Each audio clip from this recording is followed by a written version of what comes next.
Bad breath കൊണ്ട് ഇപ്പം bad breath കൊണ്ട് അതായത് വായനാറ്റം കൊണ്ട് വന്നൊരു പേഷ്യൻ്റ് ഉണ്ടായിരുന്നു. അപ്പോൾ ആ പേഷ്യൻറ്റിനെ കൺസൾട്ട് ചെയ്യുന്ന സമയത്ത് ഹിസ്റ്ററി എടുക്കുന്ന സമയത്ത് പേഷ്യൻസ് കരയാണ്. ഞാൻ ചോദിച്ചു എന്താണ് ഇപ്പോൾ പേഷ്യൻസിന് കരം ചെയ്യുമ്പോൾ, ഡോക്ടറെ ഞാൻ പിന്നെ മക്കളോട് സംസാരിക്കുമ്പോൾ പോലും മക്കൾ പോലും വായി പൊത്തുകയാണ്. അപ്പം പുള്ളിക്ക് അറിയണമെന്നില്ല ഈ ഒരു ബാഡ് സ്മെല്ല് ഇത്രത്തോളം ബുദ്ധിമുട്ട്. കാരണം ബാക്കിയുള്ള സ്റ്റാഫുകളൊക്കെ മാറി നിൽക്കും, അല്ലെ പുറത്തും ജോലി ചെയ്യുന്ന സ്ഥലത്തുള്ള അസോസിയേറ്റ് സ്റ്റാഫുകളും കാര്യങ്ങളൊക്കെ എന്ത് ചെയ്യാണ്, അവരും എല്ലാം മാറി നിൽക്കുകയാണ് ഞാൻ പറയുമ്പോൾ. അപ്പോൾ അവർക്ക് ബുദ്ധിമുട്ടുണ്ട്. പക്ഷേ മക്കൾ ഇങ്ങനെ മൂക്ക് പൊത്തിപ്പം ഡോക്ടർ എനിക്ക് സഹിക്കാൻ പറ്റില്ല എന്നാണ്. അപ്പം ഞാൻ പറഞ്ഞു അത് അവരറിഞ്ഞും കൊണ്ട് ചെയ്തല്ല, അത് നോർമലായിട്ട് നമ്മളൊരു സ്മെല്ല് വരുമ്പോൾ എന്താണ് അറിയാണ്ട് ഇതാവുകയാണ്. അപ്പം ഇത് മാത്രമല്ല, ഇത് ഒരുപാട് പേഷ്യൻസിന് വ്യത്യസ്ത തരത്തിലാണ് ഇത് കോംപ്ലിക്കേഷൻസ് ഉണ്ടാക്കിയിട്ടുള്ളത്. കാരണം ചിലർ പേഷ്യൻസ് ഉണ്ടായിരുന്നു, അവർ കല്യാണം കഴിക്കാൻ വില്ലിങ് ആയിട്ടില്ല. ഡോക്ടറെ വീട്ടുകാർ അറിയാതെ അവരെൻ്റെ കല്യാണം ഫിക്സ് ചെയ്തു. കാരണം എനിക്കിതാണ് പ്രശ്നം, ഞാൻ എത്ര പറഞ്ഞിട്ട് അവരനുസരിക്കുന്നില്ല. അപ്പോൾ ഡോക്ടർ ഒന്ന് അവരായിട്ട് സംസാരിക്കണം. അപ്പോൾ ഞാൻ പാരൻസിനെ വിളിച്ചു. അപ്പോൾ അവർ പറഞ്ഞു ഡോക്ടറെ ഞങ്ങൾ വിചാരിച്ച് കല്യാണത്തിന് സ്വാഭാവികമായിട്ടും തടസ്സം നിൽക്കുന്നത് കൊണ്ടാണ്, കാരണം കോഴ്സൊക്കെ കഴിഞ്ഞാണ്, അപ്പോൾ സ്വാഭാവികമായിട്ടുള്ള വേറെ എന്തെങ്കിലും പ്രശ്നം കൊണ്ടാണെന്ന് വിചാരിച്ചിട്ടാണ് ഞങ്ങൾ ഫിക്സ് ചെയ്തതെന്ന് പറഞ്ഞു.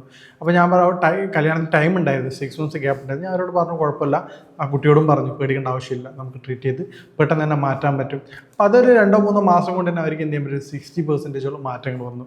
പെട്ടെന്ന് മാറ്റിയെടുക്കാൻ പറ്റുന്നൊരു കാര്യമല്ല ബാഡ് ബ്രീത്ത്. കാരണം എന്താണ്, ഇത് ക്രോണിക് ഡിസീസാണ്. അപ്പോൾ അത് എന്താണ് ബാഡ് ബ്രീത്ത് എന്നും എന്താണ് അതിൻ്റെ കാരണങ്ങളെന്നും നമുക്ക് വിശദമായിട്ടൊന്ന് പരിശോധിക്കാം. ഞാൻ ഡോക്ടർ സയ്യിദ് മുഹ്സിൻ.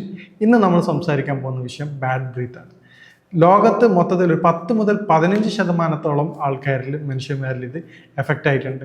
ഇതിൻ്റെ ഏറ്റവും പ്രധാനപ്പെട്ട കോംപ്ലിക്കേഷൻസ് എന്താണെന്ന് പറഞ്ഞാൽ നമുക്ക് എല്ലാവർക്കും അറിയാം, സംസാരിക്കുമ്പോഴുള്ള സ്മെല്ലിൻ്റെ ബുദ്ധിമുട്ട് നമ്മളറിയാതെ നേരിട്ടുള്ള ആൾ ഫേസ് ചെയ്ത് ഒരുപാട് പേഷ്യൻസ് ഉണ്ട്. ഒരുപാട് പേഷ്യൻസിൽ ഏറ്റവും രസകരമായ സംഭവം, ചില ആൾക്കാർ, എല്ലാ ആൾക്കാർക്കും, ബാക്കിയുള്ളതൊക്കെ എന്ന് പറഞ്ഞാൽ നമുക്ക് ഇൻഡയറക്റ്റായിട്ട് ജനങ്ങളായിട്ട് ഉദാഹരണം ഡാറ്റ എൻട്രി സോഫ്റ്റ്വെയർ ഇതൊക്കെ ആണെങ്കിൽ ഇൻഡയറക്റ്റായിട്ട് മാത്രം ജനങ്ങൾ ഇടപെടുന്നുള്ളൂ. പക്ഷേ പ്രധാനമായിട്ട് ഇപ്പം ഫ്രണ്ട് വർക്കുള്ള PROകളുണ്ട്, അതുപോലെ ടീച്ചേഴ്സ് ഉണ്ട്. ചില പേഷ്യൻസ് പറയുന്നത് ടീച്ചേഴ്സായിട്ടുള്ള പേഷ്യൻസ് പറയും ഡോക്ടറെ നമ്മൾ ആദ്യമായിട്ടാണ് എനിക്ക് വായ തുറന്ന് ചിരിക്കാൻ പറ്റിയത്. കാരണം എന്താണ്, മറ്റു പേടിയാണ്, സംസാരം സ്മെല്ല് പുറത്തു വരും എന്നുള്ള പേടിയാണ്. അതുപോലെ ഈ ബാഡ് ബ്രീത്ത് കാരണം, വായനാറ്റം കാരണം ജോലി രാജിവെച്ച അധ്യാപകന്മാരുണ്ട്, ജോലി രാജിവെച്ച ഉദ്യോഗസ്ഥന്മാരുണ്ട്. അപ്പോൾ ഡോക്ടറെ കുറച്ച് മുമ്പ് വരേണ്ടതായിരുന്നു, കാരണം എന്നാൽ ഇത്രയും ബുദ്ധിമുട്ടുണ്ടെങ്കിൽ നിർബന്ധമായിട്ട് ജോലി. ഞാൻ പറഞ്ഞു എന്താണ് ഡോക്ടർ, നിങ്ങൾക്ക് പറയണത് പോലെയല്ല, ആ ഒരു ബുദ്ധിമുട്ട് വന്നു കഴിഞ്ഞാൽ മാത്രമേ നമുക്ക് അതിൻ്റെ അവസ്ഥ മനസ്സിലാവുന്നുള്ളൂ. കാരണം സത്യമാണ്, അത്രയും ഗുരുതരമായിട്ട് ജീവിതത്തിന് എഫക്റ്റ് ചെയ്യണമെന്നാണ് വായനാറ്റം. ഈ വായനാറ്റം പ്രധാനമായിട്ട് 2 തരമാണ്. ഒന്ന് അക്യൂട്ട് ഉണ്ട്, ഒന്ന് ക്രോണിക് ഉണ്ട്. ചില ഡിസീസുകൾ വന്നു കഴിഞ്ഞാൽ, ചില ആൾക്കാർക്ക് കഫത്തിൻ്റെ ബുദ്ധിമുട്ട് വന്നു കഴിഞ്ഞാൽ അവർ ആ ഇൻഫെക്ഷൻ പോണവരെ ഒരു 3-2 days എന്തായിരിക്കും സിവിയർ ആയിട്ടുള്ള സ്മെല്ലുണ്ടാവും. അതോടൊപ്പം തന്നെ ചില മെഡിസിൻസ്, അല്ല ചില കോൺസ്റ്റിപ്പേഷൻസ്, ചില ആൾക്കാർക്ക് പൈൽസ് കാര്യങ്ങൾ വന്നു കഴിഞ്ഞാൽ ഈ പറഞ്ഞ പ്രശ്നം ഉണ്ടാവും. പക്ഷെ അത് വളരെ ഷോർട്ട് ടൈം ആയിരിക്കും, വിത്തിൻ 1 week കൊണ്ട് അത് പൂർണ്ണമായിട്ട് അത് മാറി പണ്ടത്തെ ബോഡിയിലേക്ക് മാറും. സെക്കൻഡ് ടൈപ്പാണ് ക്രോണിക് ടൈപ്പ്. ഇത് കുറച്ച് കോംപ്ലിക്കേറ്റഡ് ആണ്. അത് അതിൻ്റെ ഏറ്റവും പ്രധാനപ്പെട്ട കാരണം എന്താണെന്ന് പറഞ്ഞു കഴിഞ്ഞാൽ അതിന് പ്രധാനമായിട്ടും 3 കാരണങ്ങളാണുള്ളത്. ഒന്നാമത്തെ അലർജിയുടെ ബുദ്ധിമുട്ട്, തുടർച്ചയായിട്ടുണ്ടാകുന്ന കഫത്തിൻ്റെ പ്രയാസം. അതിന് ഏറ്റവും കോംപ്ലിക്കേഷൻസ് വരാറുള്ളത് ദഹനമായിട്ട് ബന്ധപ്പെട്ടാണ്. കാരണം തുടർച്ചയായിട്ട് കഫത്തിൻ്റെ ബുദ്ധിമുട്ടുണ്ടാവുമ്പോൾ ഡൈജസ്റ്റീവ് സിസ്റ്റം വീക്കാവും. ഒരു കണ്ടുവരാറുള്ള ടോൺസിൽ സ്റ്റോൺ ആണ്. ചില പേഷ്യൻസ് പറയും ഡോക്ടറെ ടോൺസിൽ സ്റ്റോൺ ഉണ്ടായിരുന്നു, ഇപ്പോൾ മെഡിസിൻ കഴിച്ചപ്പോൾ 2 ആഴ്ചത്തെ മെഡിസിൻ കഴിച്ചപ്പോൾ തന്നെ ടോൺസിൽ സ്റ്റോൺ ഇപ്പോൾ വരാറില്ല എന്ന് പറയും. അതോടൊപ്പം കണ്ണ് ചൊറിച്ചിലുണ്ടാവും, സൈനസൈറ്റിസ് ഉണ്ടാവും, ഹെവിനെസ് ഉണ്ടാവും. ഇതാണ് കഫമായിട്ട് ബന്ധപ്പെട്ടുള്ള ഏറ്റവും പ്രധാനപ്പെട്ട കാരണം. ഇത് തൊട്ടടുത്ത കാരണമാണ് എന്ത്, ആസിഡ് പെപ്റ്റിക് ഡിസോർഡർ, വയറുമായിട്ടുള്ള ബുദ്ധിമുട്ടുണ്ട്. ഡൈജഷൻ വീക്കായിരിക്കും. അത് പിന്നെ വയറ് ചില സമയത്ത് ഫുഡ് കഴിക്കാൻ പറ്റാത്ത അവസ്ഥയിൽ, ചില സമയത്ത് ഫുഡ് കഴിക്കാൻ താല്പര്യം ഉണ്ടാവില്ല, വയറ്റുനിന്ന് പോക്ക് വളരെ കുറവായിരിക്കും, ചില സമയത്ത് ഡയറി ആയിരിക്കും. അങ്ങനെ കൃത്യതയല്ലാത്ത വയറിനുണ്ടാകുന്ന അസ്വസ്ഥതകൾ. ഇത് എന്തുകൊണ്ടാണെന്ന് പറഞ്ഞാൽ നമുക്കിപ്പോൾ ചെറിയൊരു എക്സാമ്പിളോട് കാര്യം, നമ്മളെ ഫ്രണ്ടിലത്തെ വണ്ടി ഒരു വേസ്റ്റ് വണ്ടിയാണെങ്കിൽ നമ്മൾ വണ്ടിയിൽ ഗ്ലാസ് താത്തിയിട്ട് പോവുകയാണെങ്കിൽ ആ വേസ്റ്റ് എങ്ങനെയാണ് നമുക്ക് മനസ്സിലാക്കുക. അതുപോലെ കൃത്യമായിട്ട് ഫുഡ് ഇൻഡസ്ട്രിയിൽ നിന്ന് പോയിട്ടില്ലെങ്കിൽ അവിടെ ഫെർമെൻറ്റേഷൻ സംഭവിച്ചിട്ട് നിൽക്കും. ഡൈജസ്റ്റീവിൻ്റെ മെക്കാനിസത്തിൻ്റെ ഭാഗമായിട്ട് ഫെർമെൻറ്റേഷൻ സംഭവിക്കും. അപ്പോൾ അത് ചീഞ്ഞളിഞ്ഞിട്ട് അതിൻ്റെ സ്മെല്ലുണ്ടാവും. ഇത് നമ്മുടെ പുറത്ത് വരുന്ന എയറുമായിട്ടാണ് നമുക്ക് ഈ പ്രയാസം കണ്ടുവരാറുള്ളത്. അപ്പോൾ അത് താൽക്കാലികമായിട്ട് നമ്മൾ വിൻഡോ പൊക്കിക്കഴിഞ്ഞാൽ പ്രശ്നം മാറില്ല. അതാണ് താൽക്കാലികമായിട്ട് മൗത്ത് ഫ്രഷ്നർ ഉപയോഗിക്കുമ്പോൾ എന്ത് സംഭവിക്കും, ടെമ്പററി സൊല്യൂഷൻ ആയിരിക്കും. പക്ഷേ ഇത് ഉള്ളിൽ നിന്ന് പോകാത്തടത്തോളം കാലം ഈ പ്രയാസം തുടർച്ചയായിട്ടുണ്ടാവും. 3ാമത്തെ ഏറ്റവും പ്രധാനപ്പെട്ട കാരണമാണ് ഉറക്കത്തിൻ്റെ ബുദ്ധിമുട്ട്. ഉറക്കത്തിൻ്റെ എന്ന് പറഞ്ഞാൽ വളരെ വ്യത്യസ്തമായ രൂപത്തിലാണ് അത് ശരീരത്തെ ബാധിക്കുന്നത്. പുതിയ പുതിയ റിസർച്ച് അനുസരിച്ച് വളരെ ഡെപ്ത് ആയിട്ടാണ് ഉറക്കം നമ്മൾ ബാധിക്കുന്നത്. നമുക്കൊക്കെ അതിൻ്റെ കോംപ്ലിക്കേഷൻസും സിവിയറിറ്റി മനസ്സിലാവില്ല. അത് കൃത്യമായിട്ട് പഠിക്കുകയും അതിനെപ്പറ്റി ആലോചിക്കുമ്പോൾ അത് മനസ്സിലാവും. നോർമൽ പ്രക്രിയകൾ നിങ്ങളിപ്പം ഒരു ദിവസമൊക്കെ ആണെങ്കിൽ കുഴപ്പമില്ല, തുടർച്ചയായിട്ട് ഉറക്കം ചേഞ്ച് ചെയ്യുമ്പോൾ നിങ്ങൾക്ക് അതിൻ്റെ ഫീലിങ്സ് കൃത്യമായിട്ട് വരും. കാരണം എന്താണ്, മോർണിംഗ് എഴുന്നേൽക്കുന്നതിന് പകരം നമ്മൾ എഴുന്നേൽക്കുക എത്ര മണിക്കാണ്? 10-11 മണിക്കാണ്. ആ സമയത്ത് ബ്രേക്ക്ഫാസ്റ്റ് കഴിക്കില്ല, മിക്കവാറും ചായയും ബേക്കറി ഐറ്റംസ് എന്തെങ്കിലും കഴിക്കും. പിന്നീട് ബ്രേക്ക്ഫാസ്റ്റ് കഴിക്കുക 12-1 മണിക്കാണ്, ലഞ്ച് വൈകിട്ട് 6 മണി, ലാസ്റ്റ് എന്ത് ചെയ്യും? 12 മണിക്കാണ് നൈറ്റ് ഫുഡ് കഴിക്കുക. അതോടുകൂടി എന്താവും? കൃത്യമല്ലാത്ത ബയോളജിക്കൽ ക്ലോക്ക് ഡിസോർഡർ ആവാൻ തുടങ്ങും, ഡൈജഷൻ വീക്കാവും. പിന്നെ എന്ത് ചെയ്യും? നേരത്തെ പറഞ്ഞ കോൺസ്റ്റിപ്പേഷനും ഈ പറഞ്ഞ ബാഡ് ബ്രീത്തിനകത്ത് കാരണമാവും. പിന്നീട് ഉണ്ടാകുന്നതാണ് സഡൻഡറി ലൈഫ് സ്റ്റൈൽ, ഫിസിക്കൽ ആക്ടിവിറ്റീസിൻ്റെ കുറവ്. ഇത് ബാഡ് ബ്രീത്തിൻ്റെ കാരണമാണ്. നേരത്തെ പറഞ്ഞ ഡൈജസ്റ്റീവ് ബുദ്ധിമുട്ടിലേക്കാണ് അത് എത്തിക്കാറുള്ളത്.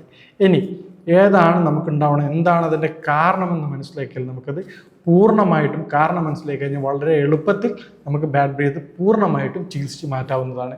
ഇനി ഏതാണ് അതിൻ്റെ കാരണങ്ങൾ നോക്കുക. നേരത്തെ പറഞ്ഞതുപോലെ ഈ കാരണങ്ങൾ പൂർണ്ണമായിട്ടും മനസ്സിലാക്കുകയും അത് ഒഴിവാക്കുകയും ചെയ്യുകയാണെങ്കിൽ നമുക്ക് എന്ത് ചെയ്യാൻ പറ്റും? ബാഡ് ബ്രീത്ത് പൂർണ്ണമായിട്ട് മാറ്റാൻ പറ്റും. ഏറ്റവും പ്രധാനം കഫത്തിൻ്റെ ബുദ്ധിമുട്ടുണ്ടാകുന്ന കാരണങ്ങളാണെങ്കിൽ നിങ്ങൾ നിർബന്ധമായിട്ടും ദിവസത്തിൽ പകൽ ഒരു 11 മണിക്ക് ശേഷം കുളിക്കുന്നത് ഒഴിവാക്കേണ്ടതാണ്, വൈകിട്ട് കുളിക്കുന്നത് ഒഴിവാക്കേണ്ടതാണ്. ഒരു 11 മണിയുടെ മുമ്പായിട്ട് കുളിക്കുക, രാത്രി സന്ധ്യയ്ക്ക് ശേഷവും കുളിക്കുന്ന രൂപം ഉണ്ടാക്കുക.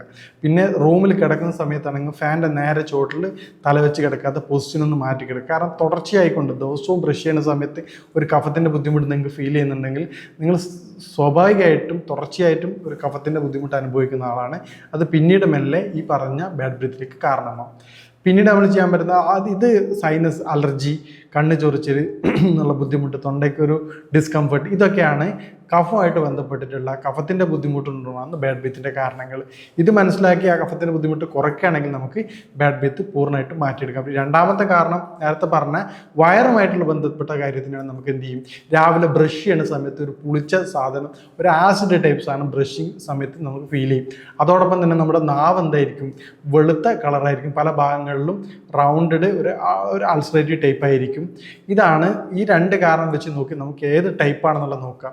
ഇനി വായുനാറ്റത്തിന് നമുക്ക് ചെയ്യാൻ പറ്റുന്ന കാര്യങ്ങൾ എന്താണെന്നുള്ളത് വിശദമായിട്ട് നമുക്ക് പരിശോധിക്കാം. അപ്പോൾ വായുനാറ്റത്തിൻ്റെ കാരണം നമുക്ക് മനസ്സിലാവുകയാണെങ്കിൽ അതിൻ്റെ കാരണം അടിസ്ഥാനപ്പെടുത്തി നമുക്ക് നേരത്തെ പറഞ്ഞ 3 കാരണത്തിലുള്ള ഏറ്റവും പ്രധാനപ്പെട്ട കാരണം മനസ്സിലാവുകയാണെങ്കിൽ നമുക്ക് അതിനനുസരിച്ചിട്ടുള്ള പ്രിവെൻഷൻ എടുക്കുകയാണെങ്കിൽ ബാഡ് ബ്രീത്ത് നമുക്ക് പൂർണ്ണമായിട്ട് മാറ്റിയെടുക്കാൻ പറ്റും. കഫത്തിൻ്റെ ബുദ്ധിമുട്ടുള്ള ബാഡ് ബ്രീത്തിനാണെങ്കിൽ നിങ്ങൾക്ക് ഡെയിലി ഒരു 1/4 ടീസ്പൂൺ പിന്നെ ചുക്കും അതോടൊപ്പം തന്നെ 1/4 ടീസ്പൂൺ കലോഞ്ചി കരിഞ്ജീരകവും 1/4 ടീസ്പൂൺ ഇരട്ടി മധുരവും ചേർത്ത് ദിവസവും 2 നേരം രാവിലെയും വൈകിട്ടും 1 ടീസ്പൂൺ തേനോട് ചേർത്ത് കഴിക്കുക. ഇത് കഫത്തിൻ്റെ ഓവറായിട്ടുള്ള പ്രൊഡക്ഷൻ കുറയ്ക്കുകയും കഫത്തിൻ്റെ ബുദ്ധിമുട്ടുകൾ പൂർണ്ണമായിട്ട് മാറ്റിയെടുക്കാൻ സാധിക്കും. ഇതിനു വേണ്ടി മാത്രമല്ല, അലർജി, സൈനസൈറ്റിസ് എന്നീ കാര്യങ്ങൾക്കും കഫത്തിൻ്റെ ബുദ്ധിമുട്ടും പ്രയാസങ്ങൾ കൂടുതലുള്ളവർക്ക് അത് വളരെ എഫക്റ്റീവാണ്.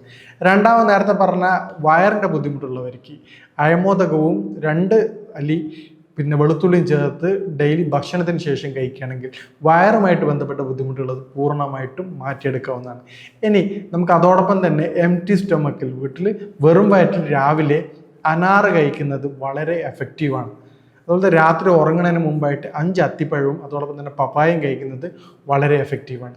ഈ പറഞ്ഞ രൂപത്തിൽ ഭക്ഷണ കാര്യങ്ങൾ ശ്രദ്ധിക്കുകയും അതോടൊപ്പം തന്നെ പിന്നെ ഈ പറഞ്ഞ പ്രിക്കോഷൻസും ഹോം റെമഡിയും കഴിക്കുകയാണെങ്കിൽ ബാഡ് ബ്രീത്ത് നമുക്കൊരു പരിധി വരെ പൂർണ്ണമായിട്ടും മാറ്റിയെടുക്കാവുന്നതാണ്. രണ്ടാമത്തെ പ്രധാനപ്പെട്ട കാര്യം എന്ന് പറഞ്ഞാൽ ഭക്ഷണം കഴിച്ചതിന് ശേഷം വയറുമായിട്ട് ബന്ധപ്പെട്ട കാര്യം നമ്മൾ പ്രധാനമായിട്ട് ശ്രദ്ധിക്കേണ്ട കാര്യം, ഭക്ഷണം ദഹിക്കുന്നതിന് മുമ്പായിട്ട് വീണ്ടും വീണ്ടും കഴിക്കുന്ന രീതി പൂർണ്ണമായിട്ടും മാറ്റിയെടുക്കേണ്ടതാണ്. അതോടൊപ്പം തന്നെ ഭക്ഷണത്തോടൊപ്പം ദഹിക്കാൻ പ്രയാസമുള്ള സമയത്ത് പെട്ടെന്ന് തന്നെ വെള്ളം കുടിക്കുന്ന ശീലം പൂർണ്ണമായിട്ട് ഒഴിവാക്കേണ്ടതാണ്. ദഹിക്കാൻ പ്രയാസമുള്ള ഭക്ഷണങ്ങളാണെങ്കിൽ നിങ്ങൾ അതോടൊപ്പം തന്നെ വളരെ എളുപ്പം സഹായിക്കുന്ന സലാഡ് ഐറ്റംസ് കഴിച്ച് കൃത്യമായ ശോധന ഉറപ്പുവരുത്തേണ്ടതാണ്. ഈ പറഞ്ഞ കാര്യങ്ങൾ നിങ്ങൾ ചെയ്യുകയാണെങ്കിൽ നിങ്ങൾക്ക് ബാഡ് ബ്രീത്ത് വെച്ചിട്ട് പൂർണ്ണമായിട്ട് മാറ്റിയെടുക്കാൻ പറ്റും. പ്രത്യേകം ശ്രദ്ധിക്കേണ്ട കാര്യം, ബാഡ് ബ്രീത്ത് എന്നുള്ളത് ടെമ്പററി കാര്യമല്ല, അത് ക്രോണിക് ആയിട്ടുള്ള അസുഖമാണ്. അതിന് പൂർണ്ണമായിട്ട് നിങ്ങൾ എന്നാണോ ഈ ലൈഫ് സ്റ്റൈൽ ചേഞ്ചസ് വരുത്തുന്നത്, എന്തുകൊണ്ടാണോ നിങ്ങൾക്ക് ബാഡ് ബ്രീത്ത് വന്നത്, ആ കാര്യങ്ങൾ നിങ്ങൾ എന്നാണോ ചേഞ്ചസ് വരുത്തുന്നത് അത് വീണ്ടും തിരിച്ചു വരും. ഈ രൂപത്തിൽ കാര്യങ്ങൾ ശ്രദ്ധിച്ചുകൊണ്ട് എന്താണ് നിങ്ങളുടെ ബാഡ് ബ്രീത്തിൻ്റെ കാരണം നിങ്ങൾ മനസ്സിലാക്കിക്കൊണ്ട് ട്രീറ്റ് ചെയ്യുകയാണെങ്കിൽ നിങ്ങൾക്ക് അത് പൂർണ്ണമായിട്ട് അത് മാറ്റിയെടുക്കുന്നതാണ്. ഇനി ബാഡ് ബ്രീത്തുമായിട്ട് ബന്ധപ്പെട്ട സംശയങ്ങൾക്ക് കാര്യങ്ങൾക്കും നിങ്ങൾക്ക് ബന്ധപ്പെടാവുന്നതാണ്. ഇനി മറ്റൊരു ഹെൽത്ത് ഇഷ്യൂമായിട്ട് കാണാം. നന്ദി.